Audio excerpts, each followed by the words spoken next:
Hello everyone, welcome back to my channel. और मैं हूं निधि। आज के वीडियो में बहुत इंपॉर्टेंट चीज़ डिस्कस करने वाली हूं, जो कि post delivery meal, specially for C section delivery. जैसे कि आप लोगों में से कई लोग जानते ही होंगे कि मेरी अभी सी सेक्शन डिलीवरी हुई है कुछ दिन पहले ही। और उस सी सेक्शन डिलीवरी के बाद मैं क्या क्या चीज़ें खा रही हूँ, क्या चीज़ें अवॉइड कर रही हूँ, वो सब कुछ मैं आज के वीडियो में आप लोगों के साथ में शेयर करूँगी। मॉर्निंग से लेकर के नाइट तक मैं क्या क्या खाती हूँ, कैसे रहता है सब कुछ।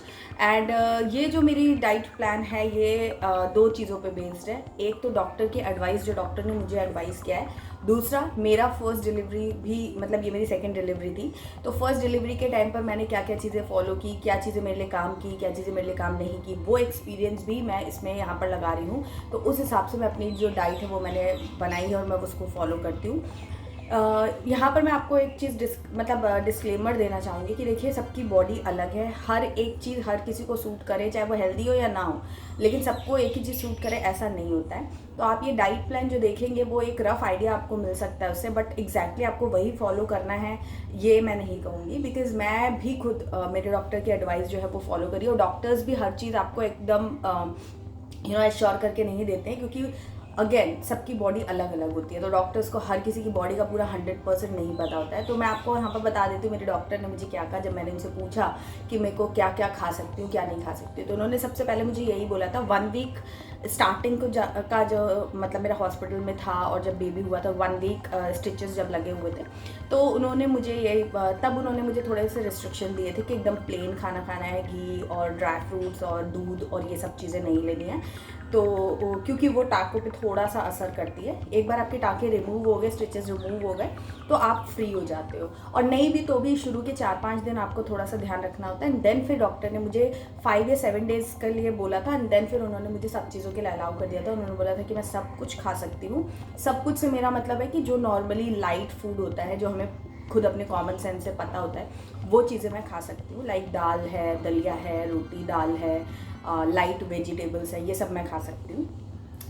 दूसरी चीज़, फ्रूट्स वगैरह खा सकती हूँ, सैलेड्स वगैरह खा सकती हूँ। उसके अलावा मुझे उन्होंने यही बोला था कि सब कुछ खा सकते हो, बट एक मॉडरेट अमाउंट में, ज़्यादा ओवरडू नहीं करना है। दूसरी चीज़ कि जो भी चीज़ आप खा रहे हो उस पर नोटिस करो कि उससे आपकी बॉडी किस तरीके से रिस्पॉन्ड कर रही है। ऐसा तो नहीं आपका पेट खराब हो रहा है, आपको गैस फॉर्मेशन हो रहा है, कॉन्स्टिपेशन हो रहा है कोई पर्टिकुलर चीज़ खाने से, या फिर आपको कुछ नहीं हो रहा बट बेबी को कुछ प्रॉब्लम हो रही है। तो ये सब चीज़ें आपको नोटिस करनी है। कोई पर्टिकुलर फूड खाने से ऐसा हो रहा है तो वो चीज़ें आप कुछ टाइम के लिए अवॉइड कर दीजिए। तो ये मुझे डॉक्टर ने ही बोला था, क्योंकि सारी चीज़ें कब कौन सी चीज़ आपकी बॉडी कैसे रिस्पॉन्ड करेगी ये किसी को नहीं पता है। तो वो चीज़ें हैं। उसके अलावा जो चीज़ें नॉर्मली हैवी होती है पेट पे, तो वो आपको ऑटोमेटिकली अवॉइड करनी है। लाइक राजमा छोला वगैरह है, वो स्टार्टिंग में आपको अवॉइड करना चाहिए। गोभी वगैरह है, ये सब चीज़ें थोड़ी हैवी होती है डाइजेशन के लिए, तो ये सब चीज़ें आपको अवॉइड करनी चाहिए। बाकी लौकी, तूरी, ये सब जो चीज़ें होती हैं वो आप खा ही सकते हो, दाल खा सकते हो। एंड घी की अगर बात करें, घी भी कई लोग बोलते हैं कि सिज़ेरियन के बाद में आपको घी नहीं खाना चाहिए। तो मॉडरेट अमाउंट में घी खा सकते हो, मतलब ये मेरा अपना एक्सपीरियंस है। मेरे डॉक्टर ने भी मुझे कुछ मना नहीं किया है। ज़्यादा ओवरडू नहीं करना है, बट घी बहुत ज़रूरी होता है आपकी बॉडी के लिए। न्यूट्रिएंट अब्जॉर्प्शन में घी बहुत बहुत ज़्यादा हेल्प करता है। अगर आप घी नहीं खा रहे हो, बाकी की चीज़ें खा रहे हो, तो समझ लो कि जितना भी खा रहे हो उसके न्यूट्रिएंट अब्जॉर्ब बहुत ही स्लो होते हैं। अगर आप घी खाते हो तो घी के थ्रू आपकी बॉडी में सारे न्यूट्रिएंट, जो बाकी की चीज़ें आप खा रहे हो उनकी जो वैल्यू है वो आपकी बॉडी में एब्जॉर्ब होती है और आपको बेनिफिट ज़्यादा मिलता है। तो घी तो खाना चाहिए, बस मॉडरेट अमाउंट में आप खाइए। नॉर्मल जो सब्ज़ी है, दाल है, उसके अंदर घी डाल के खाइए, या जो भी लड्डू वड्डू बनते हैं उसमें घी होता है, आप वो खा सकते हो। एक्स्ट्रा बहुत ज़्यादा, जैसे नॉर्मल डिलीवरी में क्या होता है कि आप कितना भी खा सकते हो, कुछ प्रॉब्लम नहीं होती है। सर्जरी में शुरू के थोड़े से 30-40 दिन आपको थोड़ा सा ध्यान देना पड़ता है। बट मैं पर्सनली बोलूँ तो मुझे अपनी लाइफ में कुछ ऐसा रिस्ट्रिक्टेड महसूस नहीं होता है कि हाई मेरे को ये नहीं खा, मतलब मेरे दिमाग में कोई प्रेशर नहीं है, क्योंकि मैं नॉर्मली जैसे खाना खाती हूँ वैसे खा रही हूँ। हाँ, ज़्यादा नहीं खाती हूँ क्योंकि उसकी रिक्वायरमेंट भी नहीं है, उससे अननेसेसरी वेट भी पुट ऑन होगा, और उसकी रिक्वायरमेंट नहीं है। मॉडरेट अमाउंट में अगर आप घी वगैरह खाते हो तो उससे कोई प्रॉब्लम नहीं होती है। तो ये सारी चीज़ें हैं। इन सारी चीज़ों को सम अप अगेन कर देती हूँ वीडियो स्टार्ट करने से पहले, कि आपको अपना खुद डिसीजन लेना है कि क्या चीज़ें आप खा सकते हो। आपके घर वाले किस चीज़ के लिए आपको बोल रहे हैं, डॉक्टर्स आपके क्या एडवाइस कर रहे हैं, और आपकी बॉडी किस तरीके से रिस्पॉन्ड कर रही है कोई भी जो चीज़ें आप खा रहे हो उस पर। ये सारी चीज़ों को सोच विचार करके आपको अपनी जो डाइट है वो डिसाइड करनी है, जिससे कि आपको मैक्सिमम बेनिफिट्स मिल सके और प्रॉब्लम से आप दूर रह सके। सो आई होप मेरी जो बातें हैं, जो टिप्स हैं, जो भी एडवाइस है वो आप समझ पाए होंगे। और बस इसी के साथ में चलिए आज का वीडियो स्टार्ट करते हैं। Let's get started. तो आज मैं बेसिकली डाइट प्लान जो शेयर करने वाली हूँ, ये मेरा स्टार्टिंग के जो 10-12 दिन थे उसका है। उसके बाद मेरा थोड़ा चेंज हो गया था। तो सुबह उठते से ही पहले मैं 2 ग्लास नॉर्मल वाटर लेती हूँ, क्योंकि गर्मियाँ बहुत है तो गुनगुना पानी तो नहीं ले पा रही हूँ, और नॉर्मल वाटर भी थोड़ा गर्म सा ही रहता है, तो मैं वही लेती हूँ 2 ग्लास। एंड देन फिर मैं ये हरीरा है और साथ में 1 कप ये गरम दूध है, गुनगुना दूध है। तो ये हरीरा जो है, इसके अंदर बहुत सारे ड्राई फ्रूट्स, खसखस, सौंठ, गुड़, घी, ये सारी चीज़ें रहती हैं। सभी के यहाँ बनता है। और ये सब कुछ मैंने हॉस्पिटल से आने के बाद, मतलब मेरी डिलीवरी जब हुई थी उससे 5 या 6 दिन बाद मैंने सब स्टार्ट किया था। उसके पहले डॉक्टर ने मेरे को थोड़ा मना किया था कि 4-5 दिन रुक जाओ, तो उसके बाद मैंने ये लेना स्टार्ट किया था। तो मॉर्निंग में फ़र्स्ट मील पानी के बाद हरीरा और दूध लेती हूँ, एंड देन फिर उसका गैप करके 1-1.5 घंटे के बाद, 2 घंटे के बाद जैसे भूख लगती है तो ब्रेकफास्ट कर लेती हूँ। तो आज ब्रेकफास्ट में ये उत्तपम है सूजी का, और साथ में थोड़ी सी चाय है। तो ये इस तरीके से ब्रेकफास्ट कर लिया मैंने। अब टाइम हो चुका है, कोई फ्रूट या फिर कोकोनट वाटर आज मैं ले रही हूँ, और साथ में जो मैंने चम्मच रखा हुआ है उसके अंदर बहुत सारी कोकोनट वाली क्रीम है, तो वो भी खाऊंगी। इस टाइम पे कोई भी फ्रूट ले सकते हैं, तो फिक्स नहीं रहता है, आगे पीछे करते रहते हैं, जैसे जब भूख लगता है, जब जो मन करता है उसके हिसाब से। एंड देन फिर लंच की बारी आ गई। तो लंच में मैंने ये प्लेन दाल है, हींग जीरे से तड़का लगा रखा है, और ये घी लगी हुई जो रोटी है वो दाल के साथ में बहुत अच्छी लगती है। और साथ में मैंने लिया है सैलेड, प्याज, टमाटर, खीरा। अभी तो सीज़न बहुत अच्छा चल रहा है, तो सैलेड के साथ खाना खाना मुझे बहुत ज़्यादा अच्छा लगता है। प्लेन सा खाना है और उसमें सैलेड लगा दो तो थोड़ा सा टेस्ट अच्छा बढ़ जाता है। उसके बाद इवनिंग में मुझे भूख लग रही थी, तो स्टार्टिंग के 4-5 दिन, 1 हफ़्ता करीब मैंने ये हलवा बनवाया था। मुझे हलवा खाने का बहुत मन कर रहा था, तो मैंने मीठे की क्रेविंग मुझे बहुत हो रही थी, तो मैंने हलवा बनवाया था मम्मी से।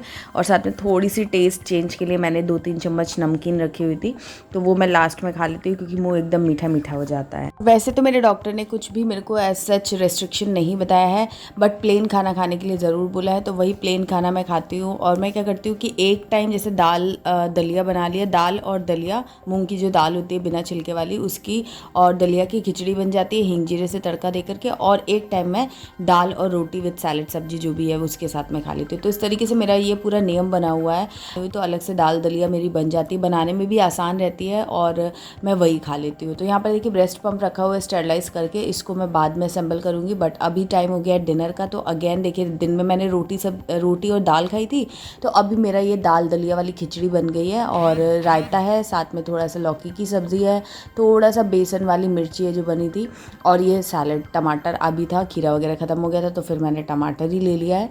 तो यही मेरा इस तरीके से मेरा जो डिनर थाली रहती है। थोड़ा सा और भी मैं दलिया लूँगी, इतने से में मेरा कुछ नहीं होगा, तो थोड़ा सा और ले लूँगी बाद में, बट थोड़ा थोड़ा लेकर के खा रही हूँ। तो डिनर का काम हो चुका है, और यहाँ पर ये एक्स्ट्रा स्नैक्स मैं आपको दिखा रही हूँ। ये मिक्स्ड ड्राई फ्रूट मम्मी ने घी में रोस्ट करके बनाया है, नमकीन जैसा बनाया है, सॉल्टी है ये। तो ये मेरे बेड साइड पे ही रखा हुआ है। कभी भी फीड कराने के बाद थोड़ा सा कुछ मंचिंग करने का मन करता है, तो मैं ये खा लेती हूँ। एक्चुअली 2-3 ऑप्शन बना रखे हैं, तो ये खा लेती हूँ। मैंने थोड़े से बिस्किट रखे हुए हैं कि कभी मीठा कुछ खाने का मन करे तो एक बिस्किट खा लिया। पार्ले जी का इसीलिए रखा है। और साथ में ये लड्डू अब बन गए। तो ये लड्डू कोई पूछ रहा था कि कब खाना है, तो ये मैंने 15 डेज़ के बाद स्टार्ट किया है, तो आप भी 15 डेज़ के बाद स्टार्ट कर सकते हो। 2 वीक तक अगर आप रुक जाते हो तो उसके बाद कोई टेंशन नहीं, आप सब कुछ खा सकते हो, जैसा कि डॉक्टर्स बोलते हैं। तो वो स्नैक्स मैंने आपको बता दिए, 2 स्नैक्स रखे हुए हैं, वो कभी भी खाए जा सकते हैं। रात में भी कभी खा लेती हूँ, जब मन करता है तब खा लेती हूँ। तो ये अब रात का टाइम हो चुका है। रात में आजकल मैं इस तरीके से, ये एलेक्सा बल्ब है, एलेक्सा के साथ आया था मतलब, तो इसमें अलग अलग कलर्स रहते हैं, तो मैं ये वाला कलर सेट करके रात में ऑन करके सोती हूँ, क्योंकि फीडिंग कराते टाइम अंधेरा रहता है, तो फिर प्रॉपरली हो नहीं पाता, फिर सबकी नींद डिस्टर्ब ना हो, तो उसका भी डर रहता है मुझे। तो मैं ये लाइट हल्की सी ऑन कर देती हूँ। तो यहाँ पर अभी मैं खुद दूध पीऊँगी रात में, ताकि थोड़ा लेट नाइट तक भूख ना लगे, और उसके बाद अगर मुझे भूख लगती है तो स्नैक्स तो मैंने आपको दिखाई दिए हैं। सो ये था मेरा एक नॉर्मल डाइट प्लान, और ये डाइट प्लान मैंने शूट किया था 10 दिन पूरे होने के बाद, मतलब अभी 11वां या 12वां दिन था जिस दिन मैंने ये वीडियो शूट किया था।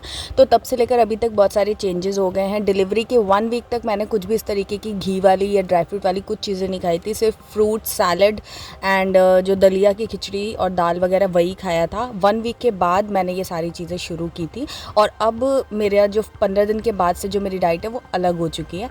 तो ये आपको जो 1 वीक के बाद, सर्जरी के 1 वीक के बाद मैंने कैसी डाइट ली थी वो उसका एक रफ़ आइडिया मैंने आप लोगों के साथ में शेयर किया है। तो यहाँ पर थोड़े से चेंजेस भी मैं आपको बता देती हूँ कि जो हरीरा था वो स्टार्टिंग के 10 दिन 12 दिन ऐसे खाए, मतलब हॉस्पिटल का स्टे हटा करके, तो 10-12 दिन हरीरा खाया। उसके बाद अब मेरी मम्मी आ जाएंगी तो वो एक पाउडर बना के लाएंगी हर्बल मिक्स का, तो वो मैं सुबह लिया करूँगी।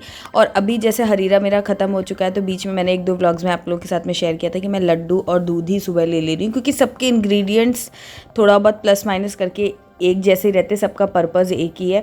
तो फ़िलहाल मैं लड्डू और दूध ले रही थी, बट अब मम्मी आ गई हैं तो मम्मी मेरी जो एक पाउडर बना के ला रही हैं तो वो मैं सुबह लूँगी दूध के साथ में। जब हरीरा का टाइम था तब मैं वो ले लूँगी पाउडर, और हरीरा का चैप्टर क्लोज हो चुका है और इवनिंग में मैं लड्डू खा लूँगी और बीच में भी जब मेरा मन करेगा तब लड्डू खा लूँगी। तो यही था मेरा डाइट प्लान। इसमें 1-2 चीज़ें भी और ऐड होंगी जब मेरी मम्मी आएंगी, तो वो मैंने ऑलरेडी चैनल पे पहले भी शेयर किया हुआ है रेसिपी। मैं यहाँ पर लिंक कर दूँगी एक पाउडर के हर्बल मिक्स की, तो आप वो ज़रूर ट्राई करना, वो बहुत अच्छा और बहुत इफेक्टिव है। तो उसका लिंक मैं दे दूँगी अगर आपको बनाना हो। कई मेरे सब्सक्राइबर्स ने बनाया है, मुझे इंस्टाग्राम पर उन्होंने फ़ोटो बना करके भेजी, मुझे बहुत अच्छा लगा।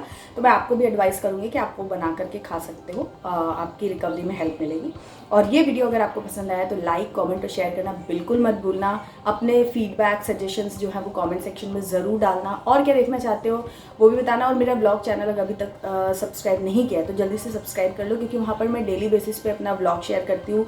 बेबी के रिलेटेड वीडियोज़ आपको वहाँ पर अच्छे से देखने को मिलेंगे, क्योंकि डे टू डे बेसिस पे बेबी अभी कैसा न्यू बॉर्न जो है मेरा, कैसे कैसे मैं उसकी टेक केयर कर रही हूँ, क्या चीज़ें फॉलो कर रही हूँ, वो वहाँ पर छोटी छोटी बातें भी आपको देखने को मिलेंगी। तो व्लॉग चैनल ज़रूर सब्सक्राइब कर लीजिए, और बस ये चैनल भी सब्सक्राइब कर लीजिए। इंस्टाग्राम पर मुझे फॉलो करना मत भूलिए, निधि अंशु द्विवेदी मेरे वहाँ का हैंडल है। मैं मिलती हूँ आपसे एक नए वीडियो में, तब तक के लिए बाय एंड टेक केयर।